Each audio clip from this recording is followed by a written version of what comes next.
कृतंता में आपका एक बार फिर से स्वागत है। नमस्कार। आज हम एक ऐसे त्योहार पर चर्चा कर रहे हैं जो रंगों, संगीत, भक्ति मतलब गहरे अर्थों से एकदम सराबोर है। नवरात्रि। बिल्कुल, 9 रातों का ये उत्सव। और जैसा आपने कहा, ये सिर्फ त्योहार नहीं बल्कि देवी शक्ति की आराधना है, बुराई पर अच्छाई की जीत का जश्न है। और एक तरह से देखें तो ये आत्म खोज की यात्रा भी है। हाँ, और ये यात्रा तो बस आने ही वाली है। बिल्कुल, इस साल 2025 में शरद नवरात्रि वो 22 सितंबर से शुरू हो रही है। अच्छा, 22 सितंबर से? हाँ, और ये चलेगी 30 सितंबर तक।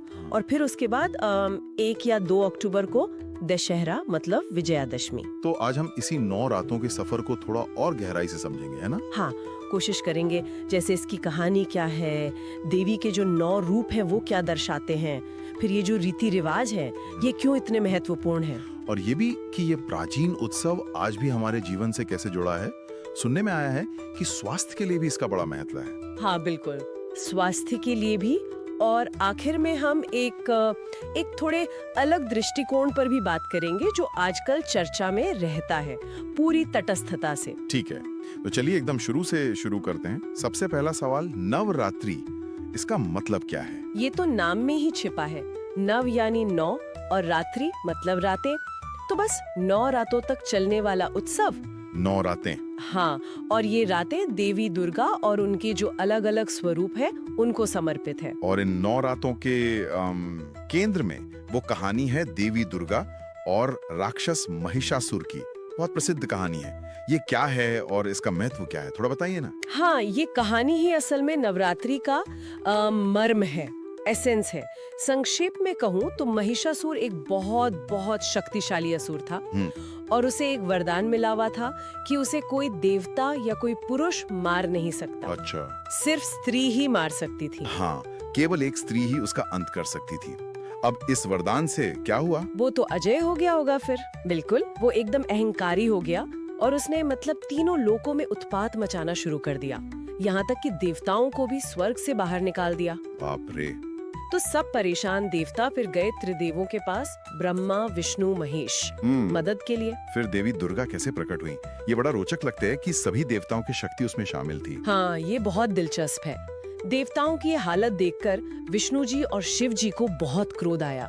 उनके और बाकी सभी देवताओं के शरीर से एक दिव्य ऊर्जा निकली। अच्छा। और वो सारी ऊर्जा, वो तेज जब इकट्ठा हुआ तो उससे देवी दुर्गा प्रकट हुई। वो सभी देवताओं की मिली जुली शक्ति का प्रतीक थी। कमाल है। और फिर सबने उन्हें अपने खास अस्त्र शस्त्र दिए। जैसे शिव जी ने त्रिशूल दिया, विष्णु जी ने चक्र दिया, वायुदेव ने धनुष बाण दिए, हिमालय ने सवारी के लिए सिंह दिया। वाह, मतलब एक तरह से ये सबकी सम्मिलित इच्छा शक्ति या संकल्प का प्रतीक है। और वो महिषासुर भी कोई कम नहीं था, सुना है रूप बदलता रहता था। हाँ, बहुत मायावी था, लगातार रूप बदलता रहा, कभी शेर कभी हाथी, लेकिन देवी उससे लड़ती रही। लेकिन आखिरकार देवी जीत गई। हाँ, अंत में जब उसने भैंसे का रूप लिया तब देवी ने अपने त्रिशूल से उसका वध कर दिया। और यही है नवरात्रि का मूल संदेश कि बुराई चाहे कितनी भी ताकतवर हो, हाँ, कितनी भी शक्तिशाली हो, कितनी भी मायावी क्यों ना हो, अंत में जीत तो अच्छाई की ही होती है, धर्म की, सकारात्मक शक्ति की। और ये कहानी सीधे सीधे शक्ति यानी जो दिव्य स्त्री ऊर्जा है उसके उत्सव से जुड़ जाती है ना? बिल्कुल, नवरात्रि का त्योहार ही शक्ति की उपासना है असल में।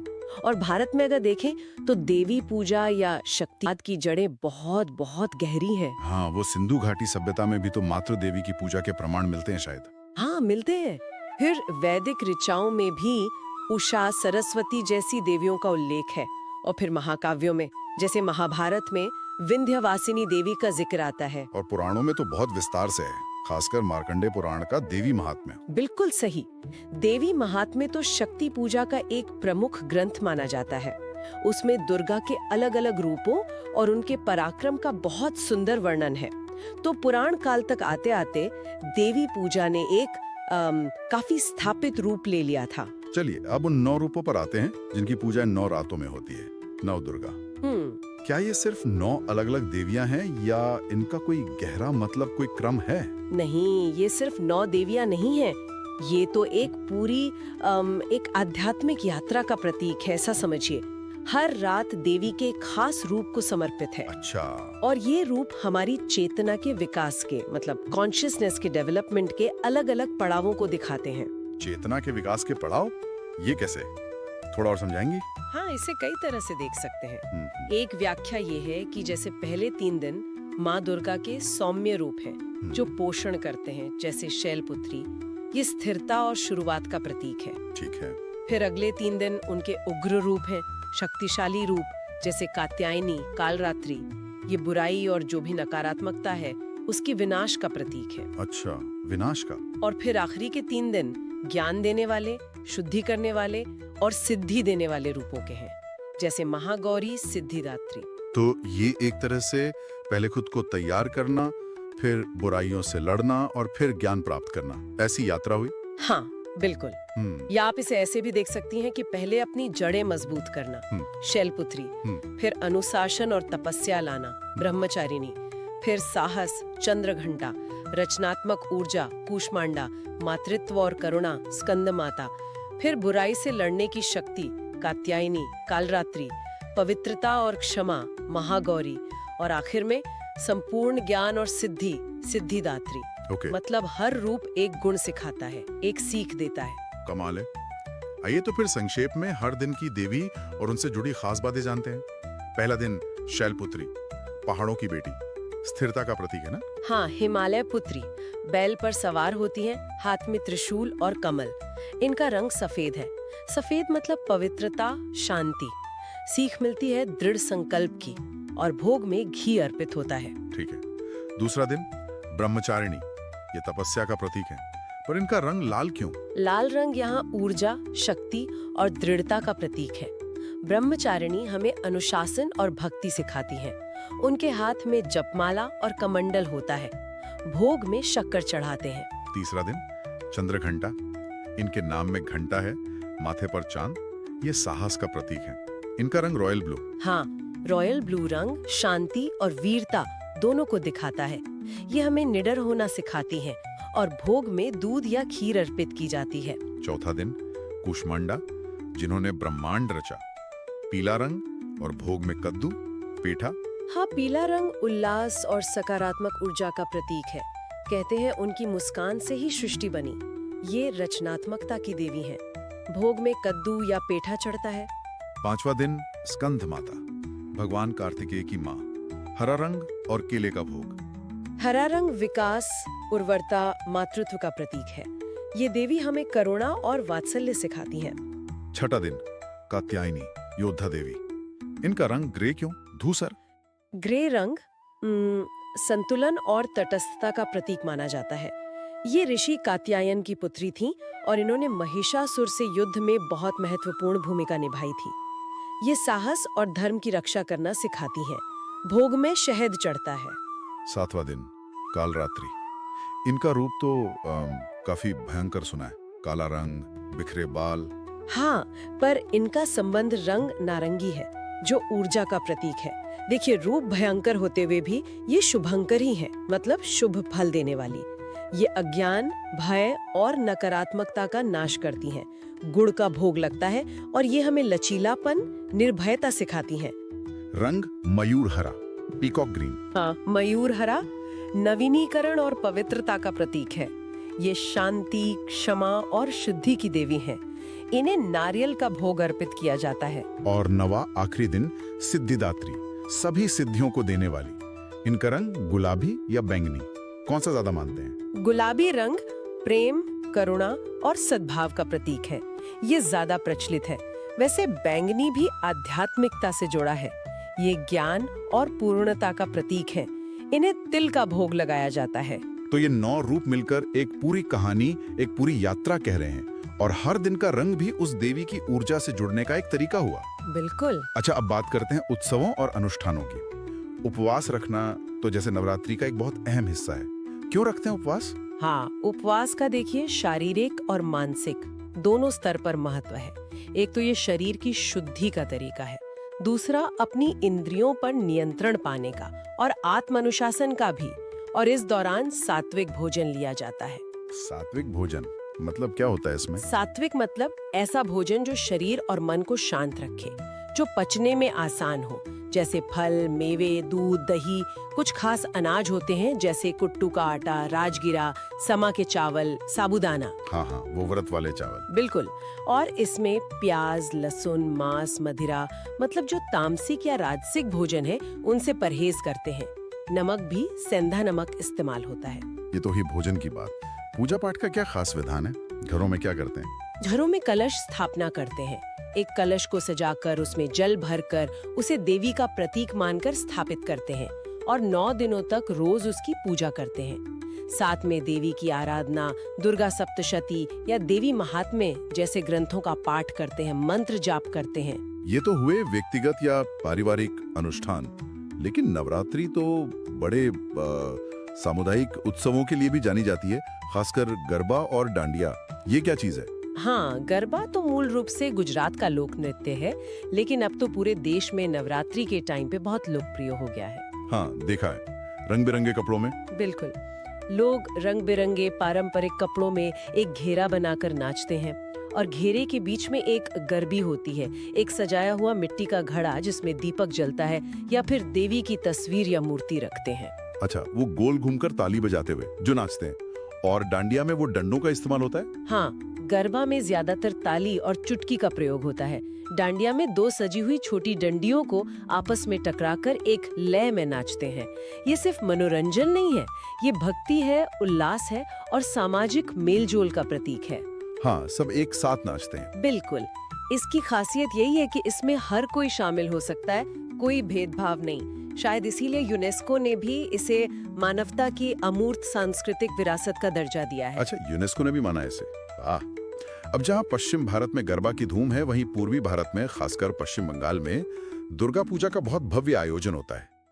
ये नवरात्रि से अलग है या उसी का हिस्सा है? है तो देवी दुर्गा का ही उत्सव और नवरात्रि के समय ही होता है, पर मनाने के तरीके में कुछ बड़े फर्क हैं। दुर्गा पूजा मुख्य रूप से नवरात्रि के आखिरी 5 दिनों में होती है, षष्ठी से दशमी तक। अच्छा, सिर्फ आखिरी 5 दिन? हाँ, ज्यादा जोर उन पर रहता है। इसमें पंडाल बनाते हैं, मतलब अस्थायी बहुत कलात्मक ढांचे, और उनमें देवी दुर्गा की महिषासुर का वध करती हुई बहुत विशाल और सुंदर मूर्तियां स्थापित करते हैं। हाँ, मैंने उन पंडालों की तस्वीरें देखी हैं। क्या कमाल की कलाकारी होती है। और शायद खान पान का भी बड़ा महत्व होता है दुर्गा पूजा में। बिल्कुल। जहाँ नवरात्रि में ज्यादातर लोग उपवास रखते हैं, वहीं दुर्गा पूजा में भोजन उत्सव का एक बहुत जरूरी हिस्सा है। लोग पारंपरिक बंगाली व्यंजनों का मजा लेते हैं और उसमें अक्सर मांसाहारी भोजन भी शामिल होता है। अच्छा, ये तो एकदम अलग है नवरात्रि उपवास से। हाँ, और फिर अंत में दशमी के दिन मूर्तियों का विसर्जन करते हैं, मतलब उन्हें पवित्र नदी या तालाब में प्रवाहित कर देते हैं। समझ गया। अच्छा, नवरात्रि के 9वें दिन एक और पूजा होती है, आयुध पूजा। इसका क्या महत्व है? हाँ, आयुध पूजा दक्षिण भारत में ज्यादा प्रचलित है। इस दिन लोग अपने कामकाज से जुड़े जो उपकरण होते हैं, औजार, मशीनें, किताबें, संगीत वाद्य यंत्र, मतलब जिनसे भी उनकी आजीविका चलती है या शिक्षा मिलती है, उन सब की पूजा करते हैं। ये तो बहुत अच्छा है। हाँ, ये उन साधनों के प्रति सम्मान और कृतज्ञता दिखाने का तरीका है जो हमें जीने और सीखने में मदद करते हैं। बहुत अच्छी परंपरा है। और अष्टमी या नवमी को कन्या पूजन भी तो होता है, छोटी बच्चियों की पूजा। हाँ, बिल्कुल। इसमें छोटी बच्चियों को आमतौर पर 9 साल तक की देवी का रूप मानकर उनकी पूजा की जाती है। उनके पैर धोते हैं, उन्हें अच्छा भोजन कराते हैं, दक्षिणा या उपहार देते हैं।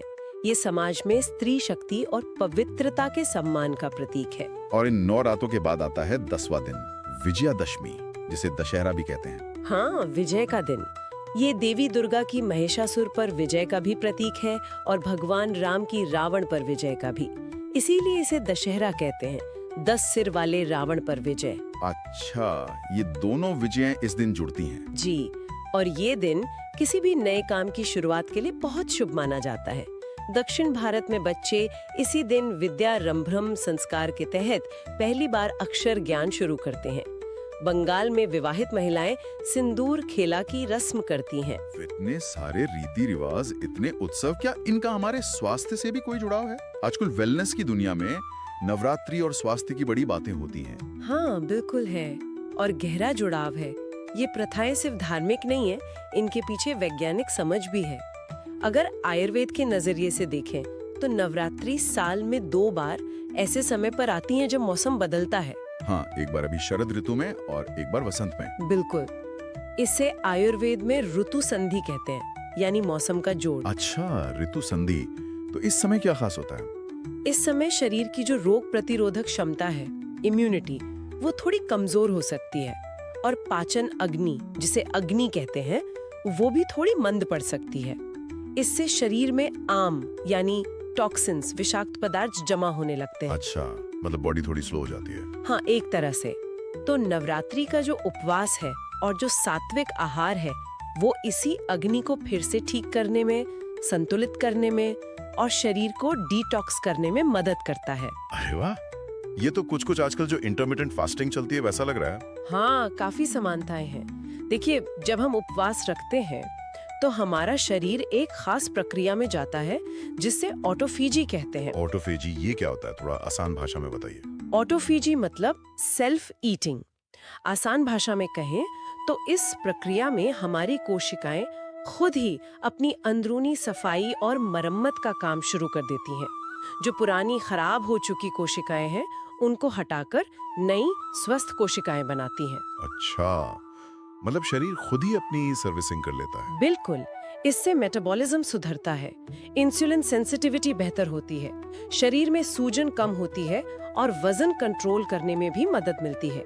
ये सब इसके फायदे हैं। गजब है। और इसमें वो सात्विक आहार का क्या रोल है? सात्विक आहार हल्का होता है, पचने में आसान होता है और पोषक तत्वों से भरपूर होता है। तो ये शरीर को भारीपन दिए बिना जरूरी ऊर्जा देता है। ये आजकल जो क्लीन ईटिंग का कॉन्सेप्ट है ना, साफ सुथरा खाना, ये बिल्कुल वैसा ही है। हाँ, प्रोसेस्ड फूड, जंक फूड से दूरी। बिल्कुल, इनसे दूरी बनती है, जो शरीर और मन दोनों के लिए अच्छा है। साथ ही हम माइंडफुल ईटिंग सीखते हैं, मतलब ध्यान देकर खाना, अपनी भूख और संतुष्टि के संकेतों को बेहतर समझने लगते हैं। शारीरिक स्वास्थ्य की बात तो समझ आ गई, पर क्या इसका मानसिक शांति पर, मेंटल वेलनेस पर भी कोई असर पड़ता है? जरूर पड़ता है। देखिए, पूजा पाठ, मंत्र जाप, ध्यान, ये सब क्रियाएं मन को शांत करती हैं, तनाव कम करती हैं। जो स्ट्रेस हार्मोन होता है ना, कॉर्टिसोल, उसका स्तर घटता है। फिर गरबा जैसे सामुदायिक आयोजन है, लोगों से मिलना जुलना, साथ नाचना गाना, ये अकेलेपन को दूर करता है, खुशी देता है। हाँ, संगीत और नृत्य का तो वैसे भी मूड अच्छा करने में बड़ा हाथ होता है। एंडोर्फिन्स रिलीज होते हैं शायद। बिल्कुल, लयबद्ध संगीत और डांस से एंडोर्फिन जैसे फील गुड हार्मोन निकलते हैं। ये त्योहार हमें गुणों को संतुलित करने की प्रेरणा भी देता है। तमस यानी जड़ता, रजस यानी अति सक्रियता और सत्व यानी शुद्धता, इनको बैलेंस करने से मानसिक स्पष्टता आती है। और एक तरह से ये डिजिटल डिटॉक्स भी है आजकल की दुनिया में। हाँ, ये भी एक बहुत अच्छा पॉइंट है। स्क्रीन से नजर हटाकर वास्तविक जीवन में जुड़ने का, लोगों से मिलने का मौका मिलता है। हमने नवरात्रि के इतने सारे सकारात्मक पहलुओं की बात की, आध्यात्म, समुदाय, स्वास्थ्य, लेकिन जैसे कई प्राचीन परंपराओं के साथ होता है, इनकी व्याख्याएं भी हमेशा एक जैसी नहीं रही हैं। एक विवादास्पद दृष्टिकोण भी सुनने में आता है, खासकर दुर्गा महिषासुर चित्रण को लेकर। हाँ, कुछ समकालीन चर्चाओं में इस कहानी को एक अलग नजरिए से भी देखा जाता है। एक तर्क ये दिया जाता है कि जो कथा है, ये शायद आर्यों और भारत के जो मूल निवासी थे, जिन्हें कभी कभी आदिवासी या द्रविड़ कहा जाता है, उनके बीच हुए किसी प्राचीन संघर्ष का प्रतीक है। अच्छा, वो कैसे, किस आधार पर? इस व्याख्या के अनुसार जो गोरी त्वचा वाली अस्त्र शस्त्रों से सजी हुई दुर्गा है, उन्हें आक्रमणकारी आर्यों का प्रतीक माना जाता है, और जो गहरे रंग वाले भैंसे से जुड़े महिषासुर हैं, उन्हें स्थानीय मूल निवासियों का प्रतीक।